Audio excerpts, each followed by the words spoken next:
Okay, so let's take a look at creating our first simple program in Eclipse. Since Eclipse is project-based, all the programs that we construct have to be associated with a project. So the first thing we need to do is actually create a C++ project. And we could do that by going to File, New, and then coming over here to C++ Project, left-clicking on it, and now we get a little dialog box here. And it wants us to specify the project name. So the project name here is just going to be maybe first project, since this is our first project. Under project type, select empty project. And under tool chains, make sure min.gw.gcc is selected. Okay. Once you've done that, you can click on finish. And now over here under Project Explorer, we should see first project. If you don't see Project Explorer here, you should be able to go under Window, Show View, and then select Project Explorer, but it should be showing up by default.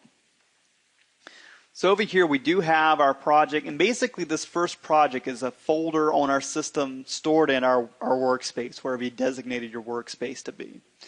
So what we can do now is actually add in a C++ source file to this project. So let's go ahead and right-click on First Project, go to New, and then we can select Source File.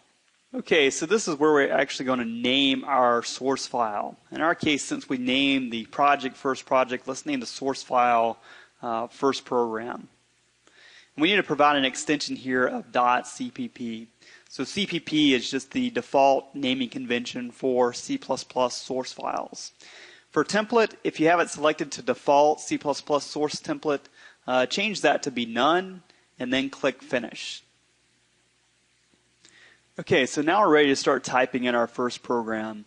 So you should see a tab here that has the name of your source file. If you named it something else other than firstprogram.cpp, then you'll see that name appear there. So right below that, let's just left-click and start typing our first line of code. So the first line of code is going to be pound, include, space, open angle bracket, and Eclipse should automatically insert a close angle bracket there for you. So in between the open angle bracket and the close angle bracket, let's type IOStream. So what does this line of code actually mean? Well, the pound include is what we call an include directive. And it's saying to make some set of facilities provided in some other code available to us in this program. In this case, we're saying include IOStream. And IOStream is part of the C++ standard library. And what we want to use from the IOStream is the facility that allows us to get input from the keyboard and to output text to the monitor. Okay, so go ahead and hit enter, and we'll type in our next line of code. So the next line of code is going to look like this. Using space, namespace, space, std, semicolon. I don't want to say too much about this particular line of code at this time, other than it's going to save us a few keystrokes, but we'll revisit the concept of namespaces later when we discuss such concepts as functions, classes, and scope.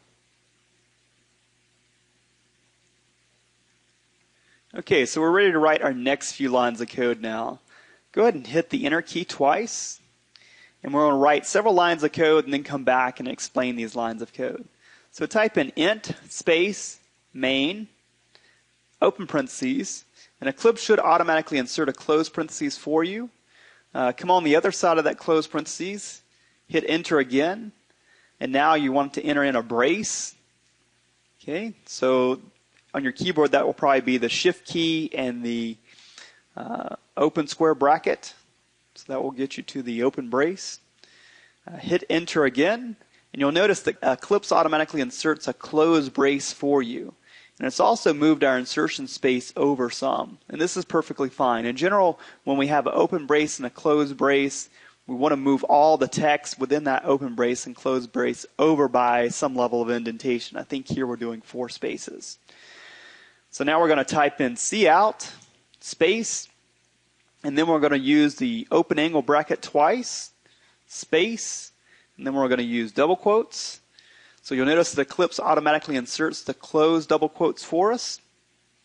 And then we'll type C++ is fun, exclamation point, and then we want to have a /n, And then we're going to come on the other side of the close parentheses, the close quotation mark, double quotes, and hit the semicolon, and then hit enter, and then we want to type in return space 0 semicolon. Okay, so let's talk about this code that we've written. This code here is what we call the main function. So it starts here and it ends here. The very first line that we have here is what's called the main function's header. And then the rest of it is what's called the body of the main function. In general, when we talk about a function, it's just some sort of name set of instructions related to performing some particular task. And later on, we'll look at writing additional functions besides the main function. So every single C++ program requires a main function, because this is where program execution actually starts. Whenever we run our particular program, it's going to start executing in the main function. So let's look at the actual code within the body. So the body starts here at the open brace and stops here at the close brace. And all the code that's within that is part of the body of that function. So here our first line of code has the cout. And cout stands for character output stream, and it's providing us with the ability to display characters to the screen. So whenever we run this particular program, hopefully we'll get something displayed on the screen. The next part here, we have these two open angle brackets. And this is what's called the output or the insertion operator.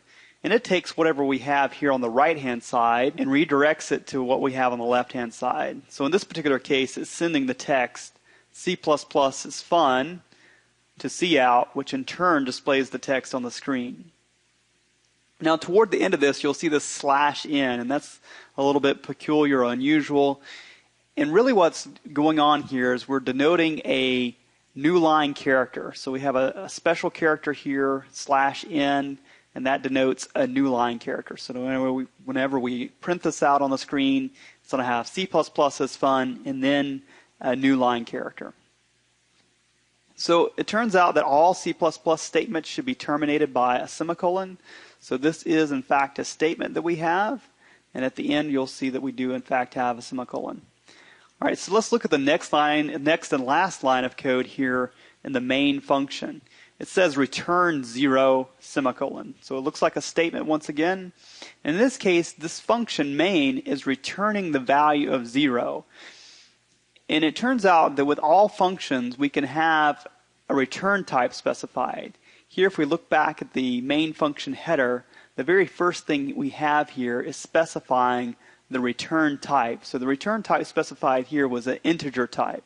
So this means that this function, when all is said and done, has to return a value that's of integer type. And that's exactly what we're doing here. We're returning the value of 0. And this 0 here just simply indicates that our program terminated or ran successfully. You may be wondering, where is this being returned to? Well, it's returning to whoever called main, whoever invoked main. Later on, we'll be invoking other or calling other functions from main or from other functions. So whenever we talk about something being returned, it's being returned to whoever invoked or called that particular function. Okay, so now that we've discussed the code in our first program, we're about ready to run it, but there's a couple of more things that we need to do. One thing that we need to do is actually save this particular program file. You'll notice here that next to the first program.cpp name that we have a little asterisk or star here. This is indicating that we have not actually saved this particular file back since we last modified it. So what we'll do now is actually save it. So you can click on or hold down the control key and hit S. That's one way to do a save. Or you can come over here on the toolbar and click on the little diskette. And that's what I'm going to do, is just click on the little diskette icon, and now you'll see that the little asterisk or star has been removed, indicating that this is up to date. We have the latest and greatest. Okay, so the next thing that we're going to do is actually build this particular project. And the way that we're going to do that is to use this little button here, which is our build tool button, or our build button. And the build process really takes place in two stages. The first stage is going to be a compilation process in which it's going to compile all of the C++ code. What does that mean? That means it's going to transform this particular code here into machine code. That means code that this particular computer system can understand and run. The next thing that is going to take place in the build process is a linking phase.